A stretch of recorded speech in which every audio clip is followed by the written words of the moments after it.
Haven't figured it out by now and you can't read, we are tlsportsbetting.com. Everything you need to get ready for a big football weekend. And we're not just talking a football weekend now. We are into bowl season. This is a 3-week stretch. And this isn't even including the NFL. A 3-week stretch of college games basically every day at all hours of the day in fun, scenic locations like Myrtle Beach and Detroit. Scenic Detroit, Idaho, lovely, beautiful Boise, Idaho. This is what you dream for. This is what you live for as a college football fan. You sit down every day, watch football, bet on football. There's nothing quite like it. I love it. This is my favorite time of the year. What say you? I love it, but I kind of hate it too because it also means we're coming to the end of college football. That's a good point. And then once you get that national championship game, which is like usually around the 9th or 10th of January. We've got to wait all the way to the last weekend of August for more college football. So soak up these bowl games while you can. You know what they say, don't cry because it's over, smile because it happened. No, I like to cry because it's over sometimes. I think that sounds like a Tumblr post. Don't cry because it's over, smile because it happened. We're going to smile today. We have a bunch of good games on the slate, both in college and the NFL. We also have the NFL doing their thing now where they're playing games on Saturday. So this weekend is just going to be chock full of football. Why don't you get us started? What bowl game do you have in store? I'm going to go off the charts here a little bit. Probably not a lot of people are thinking about taking this game. I'm going to the Celebration Bowl. Yes. Howard University against Florida A&M. Two HBCUs out there getting a chance to play in front of a national audience at the Celebration Bowl. Yeah. I'm taking the underdog. Howard is a 7-point underdog. They're only 6-5. Florida A&M's 11-1, but Howard's won their last 2 in a row. They've won 4 or 5, and they've played well against FBS competition. So I like Howard in this one. I also like them because our old friend Alicia Johnson, who I know watches this every week, is a Howard graduate. There you go. The Celebration Bowl, and for those, I've noticed this, that if you look at like ESPN or Action Network or anything, they don't always lump this game in with the FBS Bowls. The Celebration Bowl is one of the best atmospheres you'll get over these next 3 weeks, and it is always a fun game. Every year, it feels like it's a really fun game. It's a great showcase for the schools and the football teams. Don't go to grab a beer or make a restroom run at halftime either. You'll want to watch the bands. Those bands always put on a show. The bands are amazing. That's a great pick. I'm glad we can get that game in here. I'm going. I don't know what time does that game start on Saturday? Did you write that down? I did not write that down, but I think that's an early game. I might be wrong. I think I have the earliest game, an 11 a.m. kick, the Myrtle Beach Bowl. Not the most creatively named bowl, but Where's that game at? I don't know. Myrtle Beach Bowl. Georgia Southern taking on Ohio. Georgia Southern out of the Sun Belt, Ohio out of the MAC. And Georgia Southern is a 3.5-point favorite. And if you look at their records, I believe Georgia Southern is 6-6, Ohio 8-4, maybe 9-3. You think, Ohio should be favored. Why is Ohio not favored? You really got to look at the portal. You really got to look at the opt-outs and the draft declarations at this time of year. Georgia Southern's going to come out relatively unscathed. They aren't missing too many of their pieces. Ohio, their quarterback, Curtis Rourke, is transferring. He actually just declared to Indiana yesterday. They're down their starting running back, their backup running back, and 2 of their top wide receivers. So their offense is going to be basically completely different than what you may have seen if you watched this team earlier in the year.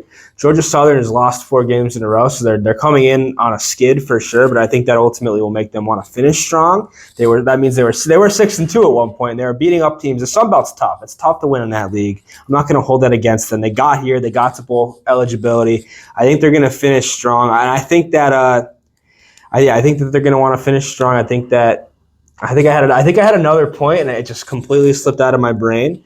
Oh, it was this. I bet on Ohio once this year, and Curtis Rourke did not play, and they looked terrible. It was early in the year. You can't really hold it against them, those early season games. But I know what they look like without Rourke. He's such a good, talented quarterback. He's going to Indiana. He's going to the Big Ten. Clearly, they recognize his worth. I think that's going to be a huge factor for Ohio, a huge loss for the Bobcats. I like Georgia Southern to win this one comfortably. At Myrtle Beach. At Myrtle Beach, in the Myrtle Beach Bowl. Do they play it right on the sand? That would be cool. They actually play it in the ocean. Oh man, that'd be great. They have a field that rises up out of the ocean. Like if you're familiar, you wouldn't be. Maybe someone watching this is familiar with Yu-Gi-Oh! When they would duel in the ocean, and like the battlefield would rise up out of the ocean. That's what they're playing on down at Myrtle Beach this Saturday.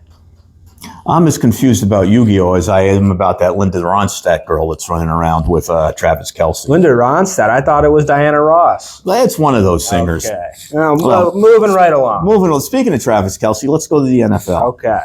And I've got a pick for you. Yeah. New York Giants are down in New Orleans in the Big Easy. And I think this is going to be an easy win for the New York Giants. First of all, I'm a Tommy Cutlets believer. I don't know how he got that nickname, but I'm a big Tommy Cutlets believer. Have you seen his manager on the sideline? Or his agent? Trust me, if anything goes wrong in this game, New Orleans can expect to have some problems, if you know what I mean. That's all I'm saying. But I like the Giants. New Orleans isn't a very good team. I think that the Giants finally they've got an offense running well with Cutlets calling the play, running the plays. I guess he's not calling them, but you know what I mean. Yeah. I think he's given them a spark, something they never got from Daniel Jones. I think they've got an outside chance of actually making the playoffs. I think that it's a solid football team right now, and the New Orleans Saints aren't. I don't know how they're a 5.5-point underdog, but grab those points and laugh all the way to the bank. Saints have covered, I think, once at home this year, and it was against the Panthers. Your Panthers. The Panthers are horrible. Panthers. Horrible. I had that pick and I crossed it out. I don't know why. I think because I'm sort of apprehensive about Tommy DeVito and when that gravy train is going to come to an end. I did just see that his agent, I don't know if this was true or someone was making a joke online. The lines are so blurred with this guy. I think his agent was recently inducted into the Italian American Athletics Hall of Fame. That's quite possible. And he is a snappy dresser, in case you haven't seen him. I have seen him. I've seen him all over my Twitter feed, my Instagram feed, my Facebook feed, what have you. But yeah, I was going to go Giants. I like the Giants. I do think that's a good pick. I'm going to go with the Bengals. The Bengals have been kind of killing me this year. I feel like I've been on them, and they've been letting me down, and I've been betting against them, and they've been rising up and shoving it in my face. They are 3-point favorites at home against the Minnesota Vikings. It's a battle of the backups. Obviously, Jake Browning has, he's turned some heads these last 2 weeks. He wins against Jacksonville. He won last week. He beat Indianapolis last week. I had the Colts money line. It was one of my picks in my column that you could read in today's paper. That was a bad pick. But he's looked good. Browning's looked good. They're going to have Jamar Chase. They have T. Higgins back. I think they're looking as healthy, obviously, other than Burrow, but the skill positions are looking as good as they have maybe all year. And he's looked good. He's spread the ball around. Even if Chase has not always been 100%, T. Higgins has not been 100%. They've found new weapons. Jeremy Sample's been really good. Chase Brown out of the backfield, a good pass catcher, kind of can spell Joe Mixon a little bit. And then on the other side, the Josh Dobbs experience is over. He has been benched. He's actually the third-string quarterback now. They're going to go to Nick Mullins. Nick Mullins has bounced around the league for a couple of years. I believe he was drafted in 2018 out of Southern Mississippi. He is not very good. He's not started a game since 2021. I believe his record is something like 5-12 as a starter in this league because he started, I think, 6 or 7 games for the Niners at one point. I just don't think he's going to show them anything. I don't think he's very good. And I think that they're going to be without Alexander Madison, so they're going to be on their backup running back. Ty Chandler's a good backup, but still a backup. And they did get Justin Jefferson back last week. He had been out for a couple weeks. He comes back, and he leaves after 2 catches with, I believe, a different injury than the one that had kept him out. He will be playing, but I don't know what level of production you're going to get out of him, especially when you're throwing him in there against a guy who, again, has not started a game in 2 years. I think that's a tough spot for him to come back, and you can't really expect him to be the best receiver in the league like he is capable of being. And it's in Cincinnati. And I think both these teams obviously have a lot to play for. Both the bubbles and both the conferences around those last wild card spots are so messy. So much has to shake out. Every game between a 7-6, 6-7 team has a lot of weight right now. It's very interesting. I'm very excited to see how it all plays out.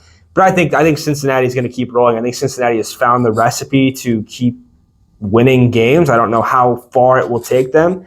But in a matchup here that I'm not, super stoked on Nick Mullins and the Vikings, I think the Bengals are a good pick here. Only 3 points. I think that's a pretty solid line to get. If you can get it at 2.5, that'd be great. But I have a feeling it'll be going the other way, so I would try to lock that in early. But Bengals -3 on Saturday. That's a Saturday game. One of those sneaky little Saturday games. I hate the NFL does that.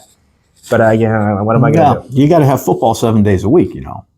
I love football 7 days a week, but there's pro football, there's college football. We just got through with high school football. I was watching some clips of down in Texas. They play 6-man football. It looks absolutely dumb, but it was entertaining at the same time. Sometimes dumb and entertaining go hand in hand.